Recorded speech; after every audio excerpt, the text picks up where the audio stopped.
우리가 살다 보면 참 있으면 좋겠는데, 그런데 없으면 굉장히 좀 뭔가 부족하고 아쉬운 게 있잖아요. 그런데 아쉽고 부족할 정도가 아니라 없으면 절대로 안 되는 것들이 있습니다. 사랑하는 성도 여러분, 세상의 모든 것은 모자라고 부족하면 그냥 아쉬운 겁니다. 그래도 괜찮습니다. 그런데 절대 없으면 안 되는 것이 있습니다. 이게 뭐냐면 하나님이시죠.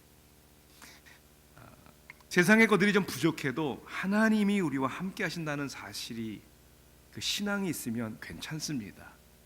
그런데 세상에 많은 것, 아니 모든 것을 가진다 하고 누린다 할지라도 하나님이 없으면 실패하는 것입니다.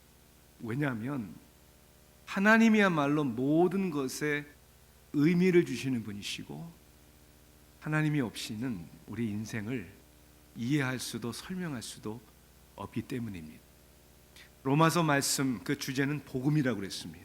그 복음의 내용을 이제 사도 바울이 성령의 감동하심으로 써내려갈 때, 오늘 우리 네 번째 시간은 세상에 다른 건 다 부족해도 아쉬워도 괜찮은데 하나님이 없는 인생은 어떤 인생인가, 이 부분에 대해서 오늘 본문 1장 24절부터 32절까지의 말씀을 통해 나누기를 원합니다. 제가 하나님의 말씀을 봉독하겠습니다. 로마서 1장 24절부터 32절까지 말씀입니다. 그러므로 하나님께서 그들을 마음의 정욕대로 더러움에 내버려 두사 그들의 몸을 서로 욕되게 하게 하셨으니, 이는 그들이 하나님의 진리를 거짓 것으로 바꾸어 피조물을 조물주보다 더 경배하고 섬김이라. 준 곧 영원히 찬송할 이시로다. 아멘.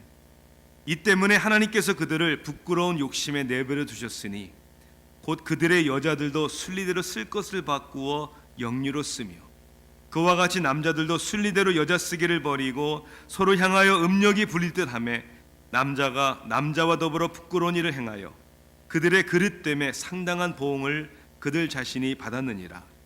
또한 그들이 마음에 하나님 두기를 싫어하며 하나님께서 그들을 그 상실한 마음대로 내버려 두사 합당하지 못한 일을 하게 하셨더니, 곧 모든 불의, 추악, 탐욕, 악의가 가득한 자요, 시기, 살인, 분쟁, 사기, 악독이 가득한 자요, 수근수근하는 자요, 비방하는 자요, 하나님께서 미워하시는 자요, 능욕하는 자요, 교만한 자요, 자랑하는 자요, 악을 도모하는 자요, 부모를 거역하는 자요, 우매한 자요, 배약하는 자요, 무정한 자요, 무자비한 자라.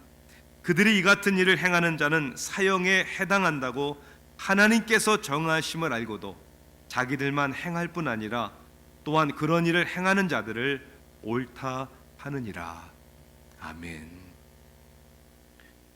누가 여러분에게 교회를 다니고 하나님을 믿는다고 하는 사람들이니까 이렇게 질문을 하면 여러분 뭐라고 어떻게 대답하시겠습니까? 하나님이라는 존재에 대해서 왜 우리가 생각하고 왜 그 하나님을 믿어야 합니까? 그런 질문에 어떻게 대답하시겠어요? 저는 이렇게 대답하겠습니다. 하나님 없이는 인생을 이해할 수도 없고 설명할 수도 없기 때문입니다. 변증론가인 라비 제크라야는 인간에게 있어서 사람이 꼭 알고 싶어하는 가장 본질적인 네 가지의 질문은, 첫째, 우주와 생명의 기원이 뭐냐, 어떻게 어디서 시작한 것이고 생명이 도대체 무엇이고 우리 사람의 목숨은, 생명은 왜 그렇게도 중요한 것일까. 두 번째는 삶의 의미에 대한 질문이겠죠. 삶의 행복은 어디서 오는 것일까? 우리는 왜 여기 있는 것일까?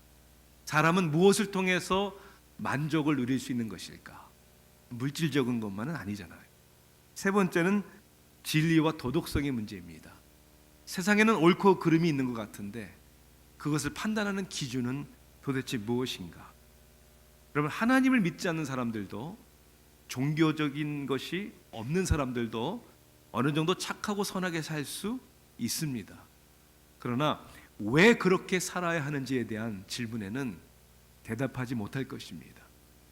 끝으로 네 번째 본질적인 질문은 결국 우리의 인생의 운명입니다. 사람이 살다가 죽잖아요. 죽음이란 무엇일까? 죽음 후에는 무엇이 오는 것일까? 죽음은 끝나는 것일까? 이런 본질적인 질문을 생각해야 되는데 많은 현대인들의 고민의 수준은 유치할 정도입니다.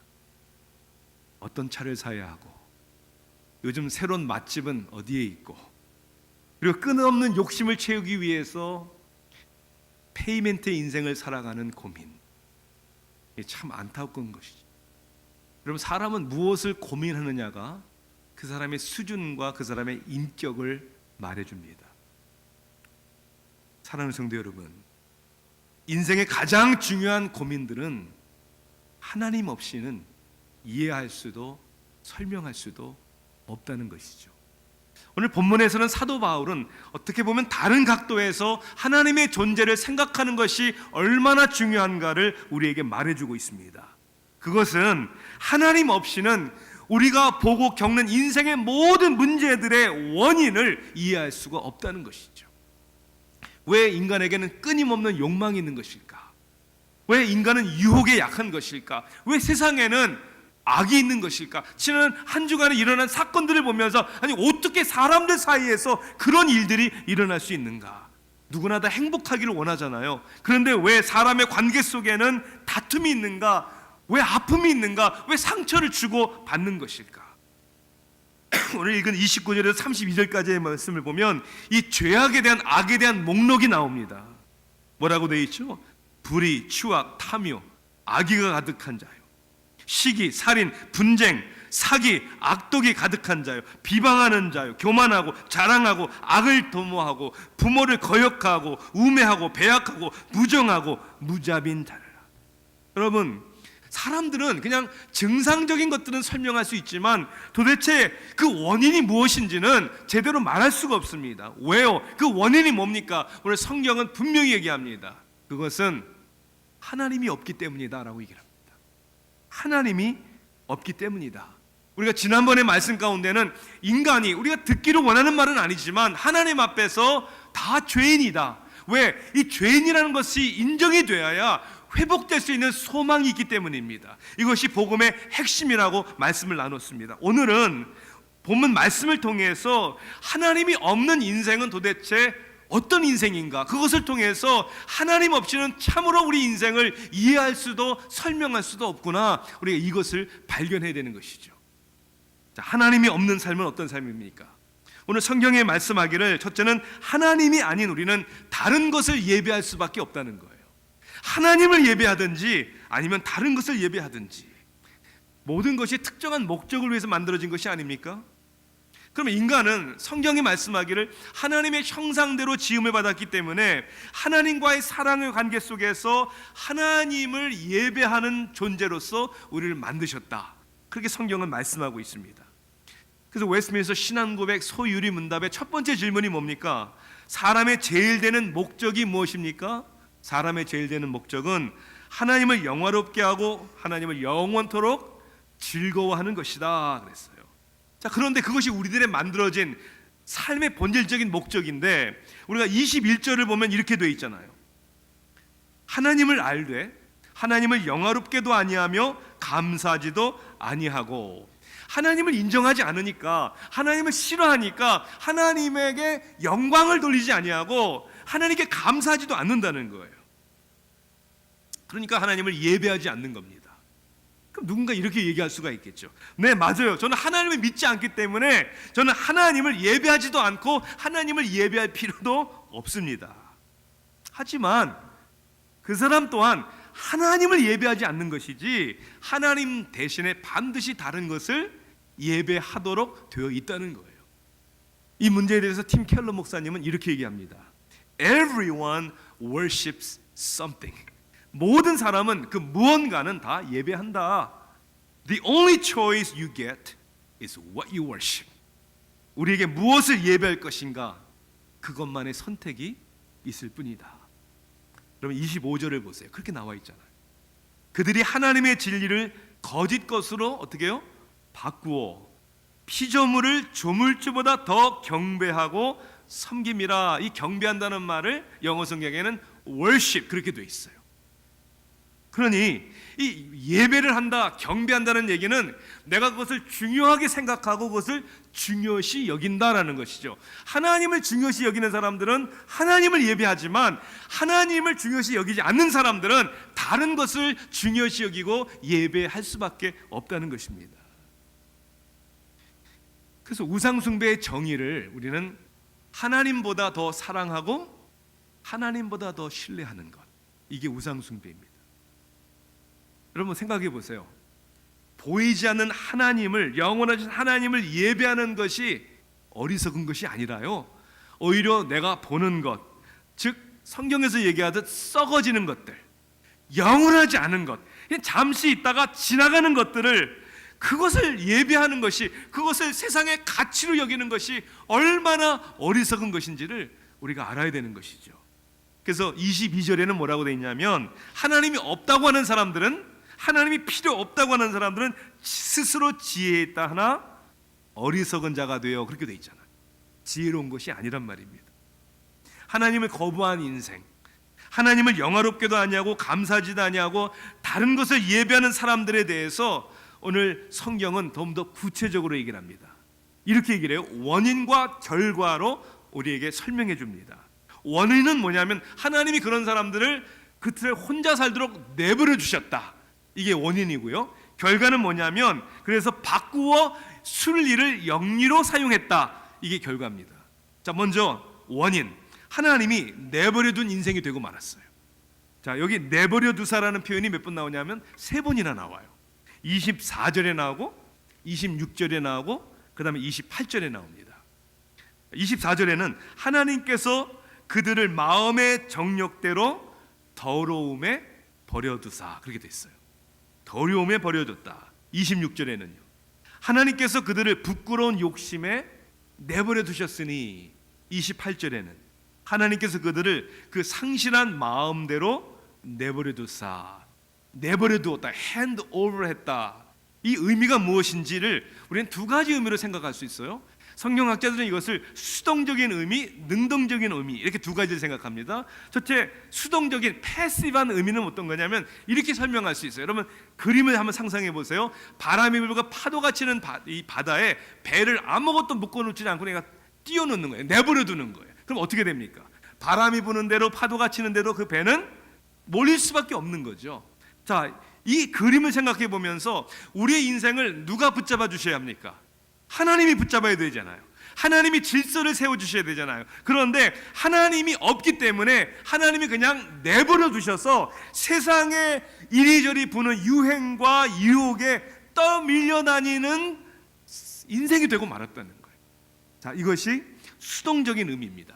자, 그런데 더 나아가서 여기 능동적인 의미도 있다는 거예요. 그냥 파도 치는 대로, 바람 되는 대로 떠 내려가도록 그냥 내버려 두실 뿐만 아니라, 자, 또 하나의 그림을 그려보세요. 자, 강이 흘러서 폭포로 떨어집니다. 그 흐르는 강 위에 배를 그냥 띄워놓는 거예요. 내버려 두는 거예요. 그럼 어떻게 됩니까? 흘러 결국은 폭포로 떨어지게 되는 것이죠. 그러므로 하나님이 없는 인생은 그냥 하나님이 내버려 두셔서 세상 요동에 흔들릴 뿐만 아니라 결국은 폭포와 같은 심판의 낭떠러지로 떨어질 수밖에 없다는 거예요. 그래서 오늘 성경은 그 죄의 영향에 대해서 좀 더 구체적으로 얘기를 합니다. 죄가 하나님이 없다 하는, 하나님이 내버려 두신 죄의 영향은 먼저 우리의 가치관이라는 거예요. 그러니까 조물주가 아닌, 그죠? 이 피조물들을 더욱 중요시 여기고 사랑하는 그 죄의 영향을 받게 됩니다. 또 하나는 우리의 행복이에요. 우리가 무엇으로 만족해야 되죠? 하나님을 영원토록 즐거워해야 되는데 부끄러운 욕심, 육체적인 쾌락, 이런 것들을 기뻐하고 이런 것들에 만족을 채우려고 하는 이 영향, 죄의 영향입니다. 나아가서는 우리의 생각까지도 죄의 영향으로 어떻게 됩니까? 타락해지는 거예요. 허망해진다고 그랬어요. 29절부터 32절까지를 보면 죄의 목록이 나오는데 우리가 읽었습니다. 이것을 세 가지로 구분할 수 있습니다. 첫 번째는 일반적인 죄에 대한 목록이에요. 모든 불의, 추악, 탐욕, 악의. 두 번째는 관계를 해치는 죄예요. 시기, 살인, 분쟁, 사기.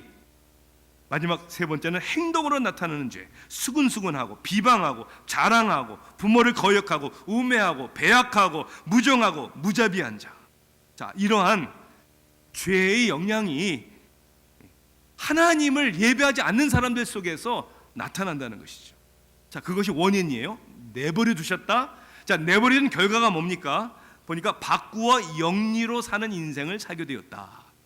여러분 본문을 보면 25절과 26절에 바꾸어 exchange 됐다라는 표현이 두 번이나 나옵니다. 그렇죠? 25절을 볼까요? 하나님의 진리를 거짓 것으로 바꾸어 그렇게 돼 있어요. 26절에도요. 순리대로 쓸 것을 바꾸어 영리로 쓰며 이렇게 돼 있잖아요. 왜 바꿉니까? 그것은 하나님을 믿고 하나님을 예배하도록 지음받은 우리인데 하나님을 거부하기 때문에 그 우리의 마음을 끊임없는 욕심으로 채우기 때문이다라고 성경은 말씀하고 있는 것이죠. 자, 그런데 오늘 성경을 읽어보면 우리의 삶의 죄악 가운데 특별히 성적인 타락을 강조하고 있습니다. 그렇죠. 자, 24절을 다시 볼 때 그들의 마음의 정욕대로 더러움에 내버려 두사 그들의 몸을 서로 욕되게 하셨으니, 서로 몸을 욕되게 하셨다는 게 무슨 뜻일까? 더러움에 내버려 두사라는 말이 도대체 무슨 뜻일까? 영어 성경 NIV에는 뭐라고 되어 있냐면 sexual impurity, 성적인 타락, 성적인 더러움 이렇게 얘기하고 있습니다. 무슨 죄를 얘기하냐면 성적인 죄를 얘기하고 있어요. 자, 더 나가서 26절에는 여자들도 순리대로 쓸 것을 바꾸어 영리로 쓰며 그렇게 돼 있어요. 27절에는요. 남자가 남자와 더불어 부끄러운 일을 행하여. 자, 여기 26절 27절은 뭐에 대한 이야기일까요? 동성의 관계에 대한 이야기입니다. 그럼 왜 성경은 성적인 타락과 동성이라는 이 성적인 죄에 대해서 강조하는 것일까? 저는 두 가지 이유가 있다고 생각합니다. 첫째는 이 성적인 유혹은 누구나 연약하기 때문입니다. 아니, 그 어느 누구도 나하고는 상관없는 일이야 라고 장담할 수 있습니까? 아니요. 누구에게나 다 일어날 수 있는 연약한 것이기 때문에 그렇습니다. 자, 또 하나의 이유는 우리 사람과의 관계 속에서도 가장 중요한 게 뭡니까? 자, 부부의 관계에 있어서 사랑하는 부부가 만나서 이제 아름다운 사랑의 부부 생활을 하는데 그 부부 관계에 금이 가게 하고 결국은 깨지고 헤어지게 하는 가장 큰 원인이 뭡니까? 돈 문제요? 그것도 있겠죠. 가장 중요한 원인은 성적인 불륜입니다. 그만큼 중요하다는 거예요. 성적인 죄는 그만큼 관계를 깨고 가정을 무너뜨리는 겁니다. 그러니까 중요하죠. 하나님께서 이것을 너무도 중요시 여긴다는 것입니다. 저는 여기서 동성의 관계에 대해 이제 하나님의 말씀을 기초로 해서 몇 가지 여러분과 나누기를 원합니다.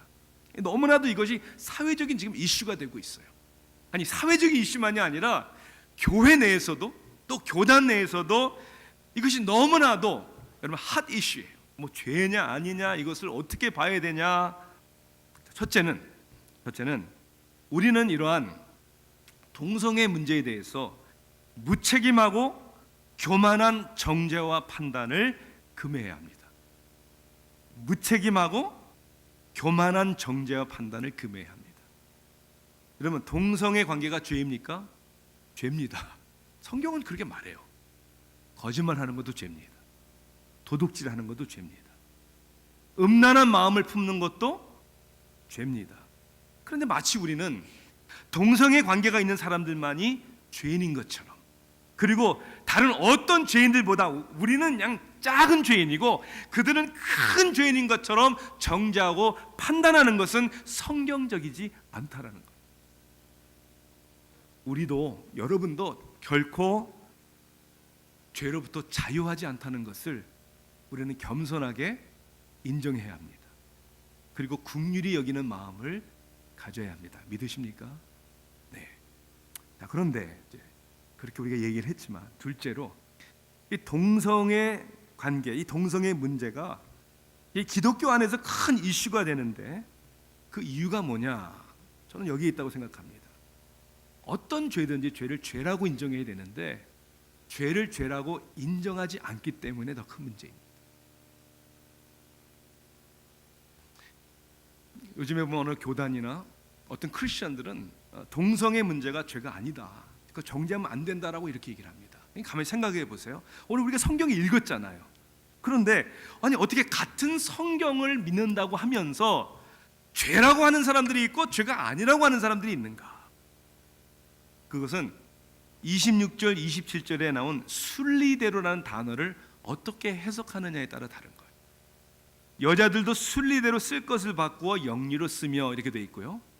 27절에는 남자들도 순리대로 여자 쓰기를 버리고, 자, 이 말씀을 이제 해석해 보면 사람들에게는 순리가 있는데 동성애 관계를 죄가 아니라고 얘기하는 사람은 이렇게 얘기한다는 거예요.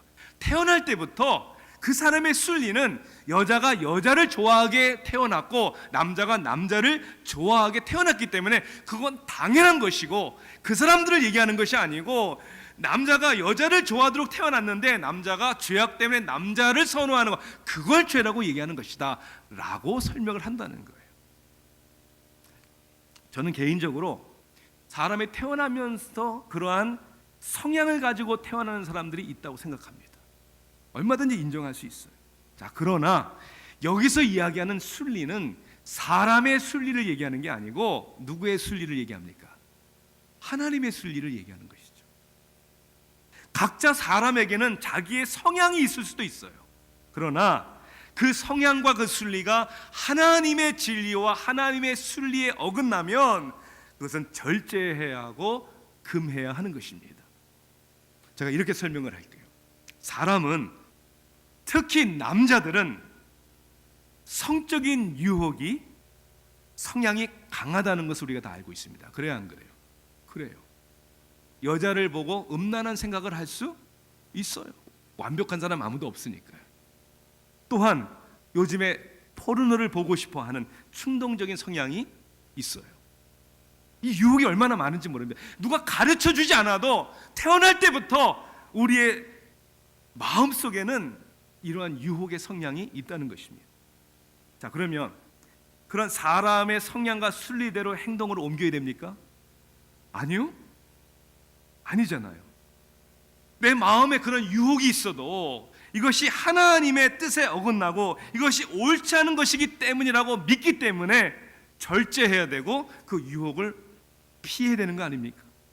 동일한 의미이죠. 알렌 에드월즈라는 사람은 남자예요. 자신이 어려서부터 남과 다르다는 것을 자기가 알았어요. 왜냐하면 청소년 시기를 지나면서 여자 아이들을 막 생각하기보다는 오히려 남자 아이들에게 마음이 끌렸다는 거예요. 그러니까 동성애의 성향을 가지고 있는 거예요. 그런데 그는 마음에 끌리는 대로 행동하는 것이 죄라는 신념을 가진 거예요. 왜요? 크리스천이기 때문에. 그냥 교회를 다니는 종교성의 이유만이 아니라 자기를 사랑하고 자기의 연약함을 있는 모습 그대로 받아주시는 하나님과의 관계가 너무나 중요하기 때문에, 그 하나님과의 관계 때문에 그것이 아니라는 것을 신앙의 신념으로 깨닫고 오히려 자신의 연약함과 그 유혹에 대하여 믿음의 친구들과 나누었다는 거예요. 그때 놀라운 것은 오히려 친구들이, 크리스천들이 정죄하지 않고 이해해주고 그 우리 다 연약함이 있잖아요. 그리고 격려해주고 사랑해주는 것을 경험했다는 것이죠. 이 알렌 에드월즈는 나중에 크리스천 캠프에서 봉사하던 중 한 자매를 만나 결혼을 합니다. 왜 결혼하냐면 자매와 결혼하는 것이 하나님의 부르심이라고 자기는 믿기 때문에 결혼을 합니다. 애도 낳습니다. 지금은 PCA 교단, 우리 같은 교단, 펜실베니아 주에 있는 키스키 밸리 장로교회 담임 목사로서 섬기고 있습니다. 제가 여러분에게 질문해 볼게요. 이러한 동성애 유혹이 있는 사람이 자매와 결혼을 해서 부부를 이루면 그 유혹이 없어집니까? 아니요. 그 유혹은 평생 갈 수도 있는 거예요. 마치 남자와 여자가 결혼을 했어도 성에 대한 유혹은 죽을 때까지 신앙으로 싸우며 지켜야 되는 것처럼, 이것은 우리가 성화의 과정이라는 거예요. 우리는 다 연약함이 있어요. 다른 물질에 대한 연약함일 수도 있고, 그렇죠, 명예에 대한 연약함일 수도 있고, 성에 대한 연약함이 될 수도 있고, 중요한 것은 내 성향이 아니라 하나님의 진리가 중요하다는 것이고, 또한 연약한 나를 이해해 주시고 받아주시는 하나님의 사랑과 긍휼하심이 있다는 것이 중요한 것이고, 또한 나로 하여금 그 유혹을 이기도록 나의 연약함을 도우시는 하나님의 함께 하심과 우리를 능히 도우시는 하나님의 능력을 믿는 것이 중요하다는 것입니다. 여러분은 무엇을, 아니 누구를 예배합니까? 우리는 하나님을 예배하지 않으면 하나님 대신에 그 다른 무엇을 예배할 수밖에 없는, 여러분 무엇을 예배하십니까? 끝으로 두 번째는 크게 오늘 두 가지로 말씀 나누는데, 하나님이 없는 사람은 하나님 대신에 다른 것을 예배할 뿐만 아니라 더욱 심각한 문제는 하나님이 아닌 결국 자신이 중심이 되고 기준이 되는 삶을 살아가는 것이죠. 하나님을 영화롭게도 아니하며 감사하지도 아니하는 사람들 향하여 하나님이 이렇게 말씀하실 수도 있는 거죠. 아니 그래, 나를 인정하지 않아? 나를 예배하지 않아? 그럼 네 마음대로 혼자 살아봐. 내버려 두는 것이죠. 그래서 하나님이 내버려 둔 사람들은 결국 하나님이 아닌 누가 중심이 되고 누가 기준이 되는 겁니까? 내가 중심이 되고 내가 내 인생의 기준이 되는 것이죠. 이것이 죄예요. Sin, S-I-N, I in the middle. 내가 중심이 되어서 살아가는 것. 자신이 중심인 삶은 크게 두 가지의 죄의 증상이 나타납니다. 오늘도 본문을 보면 첫째는 내가 내 원하는 대로 산다는 거예요. I do what I want to do. 그게 죄의 증상이에요. 끌리는 대로, 욕심 나는 대로 살게 되는 거예요. 그리고 이유와 변명을 다 대죠. 아무리 변명을 해도 결국 하나님이 원하시는 거냐, 내가 원하는 거냐. 인류 조상 아담과 하와 에덴 동산에 죄를 지은 모습도 여전히 똑같은 모습이었어요. 창세기 3장 6절을 보니까 여자가 그 나무를 본즉 어떻다고 그랬죠? 먹음직도 하고 보암직도 하고 지혜롭게 할 만큼 탐스럽기도 한 나무인지라. 보았어요? 탐스러웠어요? 하나님이 말씀하신 하나님의 뜻, 먹지 말아라 한 말씀보다 뭐가 더 중요합니까? 내가 보고 탐스러우니까 내가 먹기 원하니까, 그렇지만 나는 먹을래요. 그게 죄죠. 하나님의 순리가 아니라 내 순리대로, 내 마음에 이끄는 대로 살아가는 그 자중심적인 것이 죄라는 것입니다. 또 하나는 내가 원하는 대로 살 뿐만 아니라 내가 옳다고 내가 기준이 돼서 판단을 하는 겁니다. 내가 느끼고 내가 알고 있고 내가 경험하고 나에게 유익이 되는 것이 나에게는 옳은 것이죠. 사사기를 보면 구약 성경에 이렇게 기록되어 있죠. 그것이 주제예요. 사사기에. 그때에는 이스라엘에 왕이 없었으므로 사람마다 자기 소견에 오른 대로 행하였더라. 이걸 역사적으로 보면 그 당시 왕을 아직 세우지 않았어요. 왕이 없으니까 누가 왕이 되는 겁니까? 각자가 다 왕이 되는 거예요. 그 자기 소견대로, 자기 생각대로 살아가는 것이죠. 자, 이것을 우리가 신앙적인 의미로 생각해 볼 때 우리의 삶의 중심의 왕이 되시는 분이 누구십니까? 하나님이 되어야 되잖아요. 하나님이 우리의 삶의 기준이 되어야 되는데, 그 왕이신 하나님을 내가 리젝트하면, 그 하나님을 내가 싫어하면, 두기를 싫어하면 마치 내 자신이 내 인생의 주인인 것처럼, 내가 내 인생의 왕인 것처럼 교만과 착각 속에서 살아갈 수밖에 없는 것이죠. 오늘 본문을 보더라도 32절에 그 죄악의 극한 상황이 어디까지 가냐면, 자기들만 행할 뿐 아니라 그 일을 행하는 자들을 옳다 하느니라. 왜요? 나를 정당화하기 위해서는 다른 사람들이 행하는 그것도 옳아요. 그렇게 살아요. 당신 마음대로 살아요. 그 죄악에서 부끄러워하지 말고 자랑스럽게 나오세요 라고 얘기할 수밖에 없는 거죠. 자기만 그렇게 악하게 행하는 것이 아니라 남도 그렇게 행하는 것이 옳다, 잘하는 거다, 이렇게 얘기한다는 것이죠. 사랑하는 성도 여러분, 가장 자신을 불행하게 만드는 게 뭔지 아십니까? 자기 자신이에요. 우리 자신이 나만을 생각하고 나만을 위해서 나의 인생을 산다면 그 사람이 제일 불쌍한 사람이에요. 그런 사람하고 여러분 친하고 싶으세요? 자기만 생각하는 사람하고 함께 살고 싶으세요? 그 사람이 가장 외롭고 가장 불행한 사람입니다.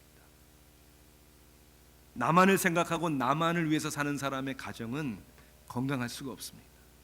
나만을 생각하고 나만을 위해 사는 부모와 자식의 관계는 깨질 수밖에 없죠. 그러한 이웃과의 관계는 아름다울 수가 없죠. 나만을 생각하는 나라와 나라, 민족과 민족은 싸울 수밖에 없고 이 땅에 전쟁은 그칠 날이 없는 것이죠.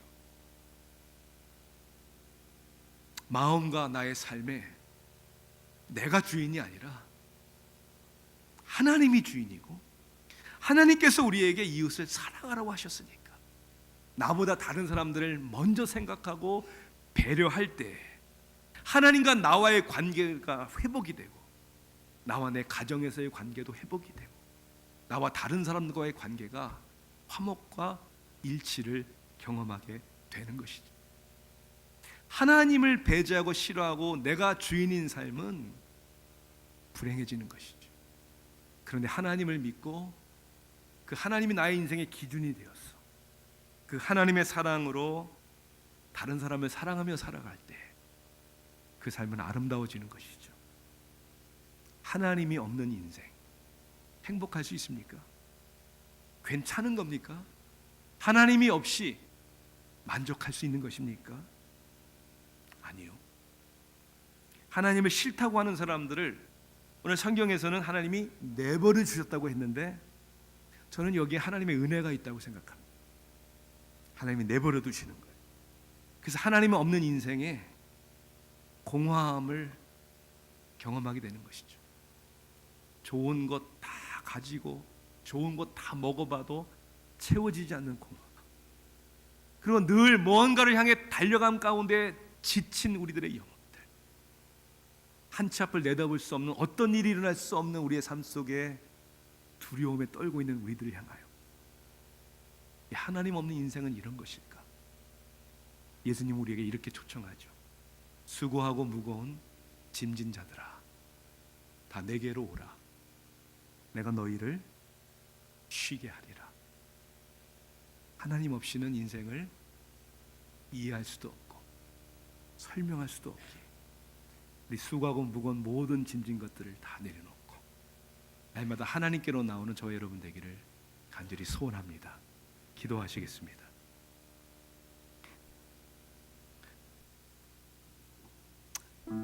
사랑의 하나님, 우리가 너무나도 분주하게 살아가면서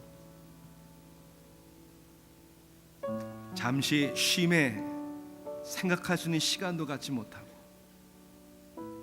내가 여기까지 어떻게 왔는지, 내가 어디에 있는지, 무엇을 향해 달려가고 있는지,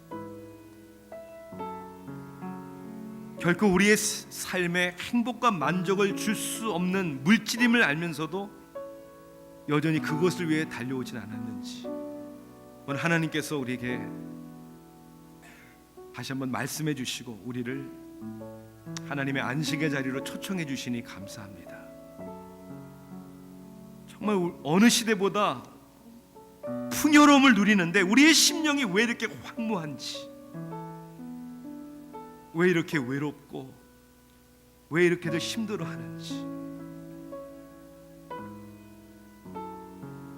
우리 삶 속에 잃어버린 하나님을 찾을 수 있도록 도와주시길 원합니다. 하나님과의 관계 그 첫 단추를 잘 꿰야 다른 것들이 다 잘 될 텐데, 먼저 주의 나라와 의를 구하게 하옵소서.